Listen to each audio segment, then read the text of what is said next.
Hi hello నమస్తే. నేను journalist Sai. Bandi Sanjay కుమారుడు బండి భగీరథ సంబంధించిన పోక్సో కేసుపై తీవ్ర చర్చ దుమారం రేగుతుంది. అంటే ఆయన్ని కాపాడే ప్రయత్నం చేస్తున్నారని కొందరు, లేదు లేదు ఆయన పైన హనీ ట్రాప్ జరిగిందని కొందరు, ఇలా రకరకాల వార్తలు వినిపిస్తున్నాయి. అసలు నిజంగా ఈ కేసులో బండి సంజయ్ కుమారుడు తప్పుందా? దాంతో పాటుగా నిన్న కరీంనగర్ లో హనుమాన్ ర్యాలీలో కూడా బండి సంజయ్ గారు కొన్ని కీలకమైన వ్యాఖ్యలు చేశారు. దానిపైన కూడా కొంత వ్యతిరేకత వ్యక్తం అవుతుంది. అంటే ఒక హిందువులకు సంబంధించిన ఒక ర్యాలీలో, హనుమంతుడికి సంబంధించిన ఒక ర్యాలీలో ఇలాంటి స్లోగన్స్ ఎందుకు చేశారు బండి సంజయ్, ఆయన ఫ్యామిలీ మ్యాటర్స్ ఎందుకు తెచ్చారనే అంశాలు కూడా ఇక్కడ బాగా చర్చకు దారితీస్తున్నాయి. ఎన్ని అంశాలు కూడా మనతో మాట్లాడడానికి బీజేపీ నాయకురాలు ఆకుల శ్రీవాణి గారు ఉన్నారు. మేడంతో మాట్లాడదాం. నమస్తే మేడం. నమస్తే అండి. సో ఫస్ట్ అంటే బీజేపీ తరపు నుంచి ఒక మహిళగా మీరు చెప్పండి. అంటే హనీ ట్రాప్ జరిగింది అనుకుంటున్నారా, లేకపోతే బండి భగీరథ తప్పు చేశారు అనుకుంటున్నారా మీరు? ఇన్వెస్టిగేషన్ ఇంకా ముందుకెళ్ళాలి అండి. ఇన్వెస్టిగేషన్ అయిన తర్వాత తప్పు ఎవరు చేస్తారో వాళ్ళకి మాత్రం శిక్ష పడాలి. ఆ ఉమ్, క్లారిటీతో ప్రతి ఒక్కరం కూడా ఉన్నాము. నిన్న బండి సంజయ్ అన్న గారు కూడా చెప్పారు, నా కొడుకైనా సరే ఎవరైనా సరే తప్పు చేస్తే శిక్ష పడాల్సిందే. కానీ తప్పు చేశాడో లేదో నిర్ధారణ కాకముందే అతను తప్పు చేశాడు అని చెప్పి బీఆర్ఎస్ వాళ్ళు వాళ్ళే కోర్టులు చట్టం వాళ్ళ చేతులలో తీసుకొని వెళ్ళి మాట్లాడుతున్నారంటే నిజంగా కూడా చాలా హాస్యాస్పదంగా ఉంది. నిజంగా కూడా ఈ రోజు రాజకీయాలలోకి కుటుంబాన్ని తీసుకొని వచ్చారు అనంటే వాళ్ళు ఎంత ఘోరంగా నీచంగా చేస్తున్నారు. ఫర్ ఎగ్జాంపుల్ ఇప్పుడు కేటీఆర్ గారు ఉన్నారు. ఉమ్, కేటీఆర్ గారి పైన ఎవరైనా ఒక అమ్మాయి పోయి పోక్సో కేసో, రేపు కేసో, రేట్ అటెంప్ట్ కేసో పెట్టంగానే వెంటనే పోయి కేటీఆర్ అరెస్ట్ చేస్తారా అండి? చేయరు కదా. ఉమ్, ఉమ్, చార్జ్ షీట్ ఫైల్ చేస్తారు, ఎఫ్ఐఆర్ ఫైల్ చేస్తారు, నిజాలు ఏంటి అని చెప్పి చూస్తారు. అసలు అది జరిగిందా లేదా అని చెప్పి చూసిన తర్వాత కేటీఆర్ దగ్గరికి పోయి అతని స్టేట్మెంట్ తీసుకొని అప్పుడు అరెస్టులు చేస్తారు. అరెస్టులు చెయ్యి అనగానే అరెస్టులు అయిపోతాయా? ఈ రోజు టిఆర్ఎస్ వాళ్ళు ఓ పెద్ద ప్రెస్ మీట్లు పెట్టి మహిళకు అన్యాయం అయిపోయింది, మహిళకు అన్యాయం అయిపోయింది అని మాట్లాడుతున్నారు. ఎక్కడ మహిళకు అన్యాయం అయిపోయినా మాట్లాడాలి. కేవలం బండి సంజయ్ కొడుకున్నాడు కదా అని చెప్పి మాట్లాడుతున్నారు అని అంటే ఇది రాజకీయం మాత్రమే. మహిళ పైన ప్రేమ కాదు, ఇది వాళ్ళు రాజకీయాలు చేస్తున్నారు ఈ రోజు. అదే బీఆర్ఎస్ హయాంలో ఎంతమంది మహిళలకు అన్యాయం జరిగిందండి మన రాష్ట్రంలో? ఎంతమంది చనిపోయారు? అరే నడి రోడ్డు పైన రేపులు జరిగాయని చెప్తే కూడా ఎవరు పట్టించుకోలేదు. జూబ్లీ హిల్స్ లో ఒక పబ్బులో ఒక అమ్మాయి పైన దాడి జరిగింది అని అంటే పట్టించుకోలేదు. ఇదే బీఆర్ఎస్ నాయకులు కదా. ఈ రోజు ఆల్ ఆఫ్ ఎ సడన్ ప్రేమ ఎందుకు పుట్టింది అంటే ఇది కేవలము రాజకీయంగా బండి సంజయ్ అన్న గారిని ఎదుర్కోలేకనే. నరేంద్ర మోదీ గారు ఇక్కడ తెలంగాణ రాష్ట్రానికి రాగానే ప్రజలందరూ కూడా బీజేపీ వైపు ఉన్నారు. ఎక్కడ చెల్ల వెళ్ళిపోయి బీఆర్ఎస్ ని ఉన్న భూస్థాపితమైన పార్టీని ఇంకా ఘోరంగా దాన్ని ఇన్సల్ట్ చేస్తుంది.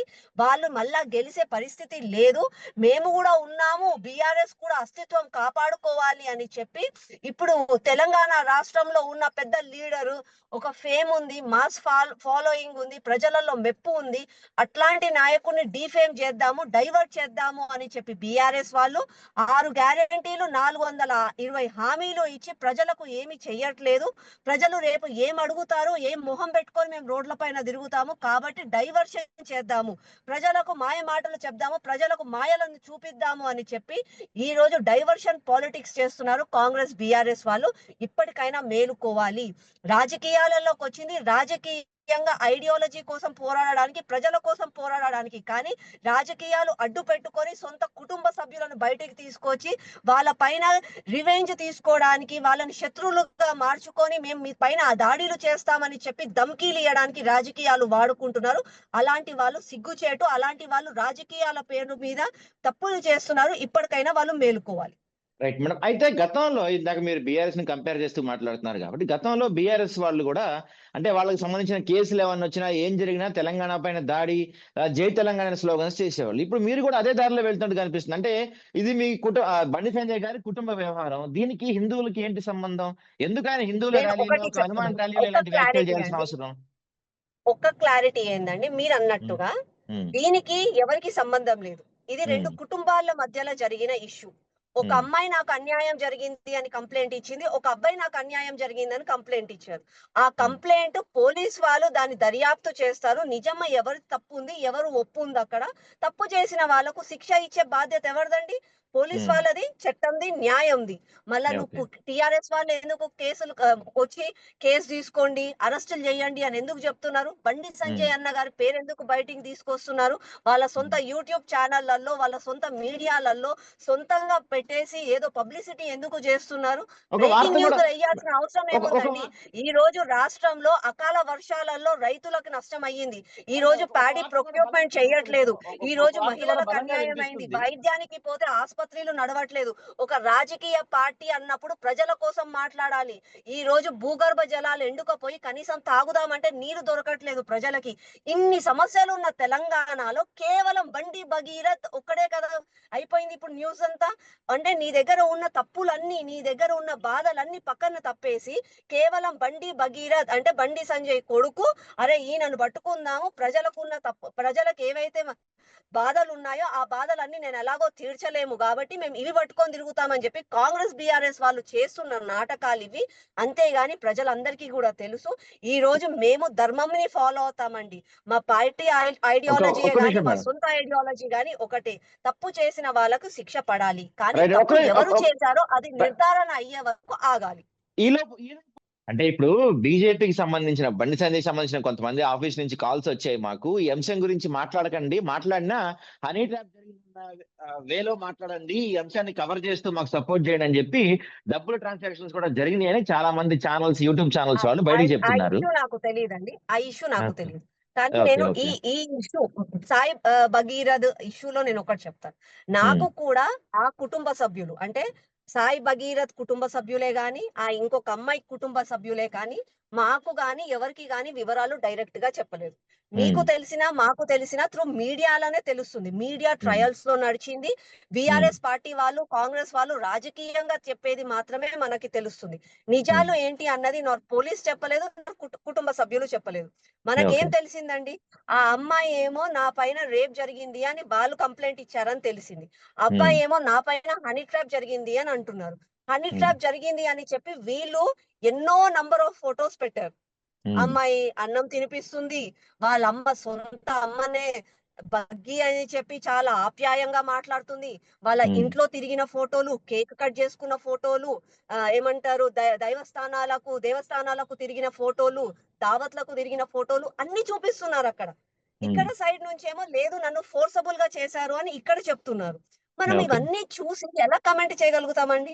లా ఉమ్, తన పని చేస్తుందండి. పోలీస్ వాళ్ళు దర్యాప్తు చేస్తున్నారు. Whether she is okay. A minor or not, whether she was forcibly ఏమైనా చేయగలిగారా ఆమె పైన, లేకపోతే ఉమ్, ఇతన్ని ఫోర్స్ చేసి, ఇతన్ని ఏమన్నా మెనిపులేట్ చేసి ఇతన్ని ట్రాప్ చేశారా? మనకి తెలీదండి.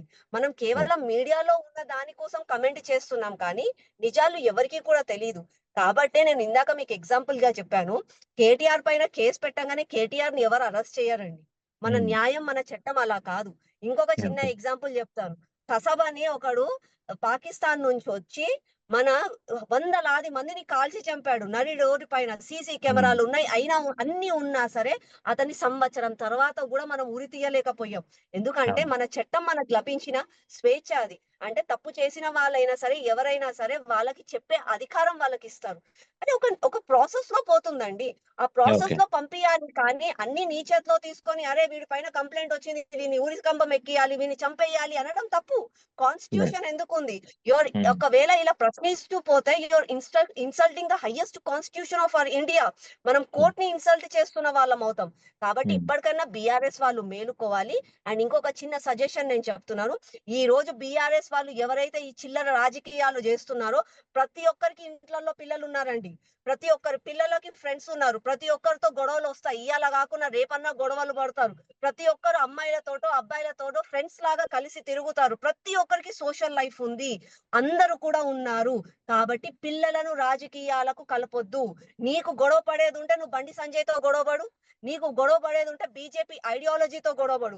అంతేగాని నువ్వు బండి సంజయ్ అన్నను కించపరచలేక, బండి సంజయ్ అన్నని ఎదుర్కోలేక, కుటుంబ సభ్యులను తీసుకొనొచ్చి వాళ్ళని పావుగా వాడుకొని బండి సంజయ్ అన్నను మెంటల్ గా డిప్రెస్ చెయ్యాలి అని అనుకుంటే మాత్రం ఏ రాజకీయ నాయకుడు నిజంగా రాజకీయాలు తెలిసిన వాళ్ళు ఎవ్వరు కూడా వాళ్ళను క్షమించరు. రైట్. కేటీఆర్ గారు ఇప్పటికన్నా మేలుకోండి.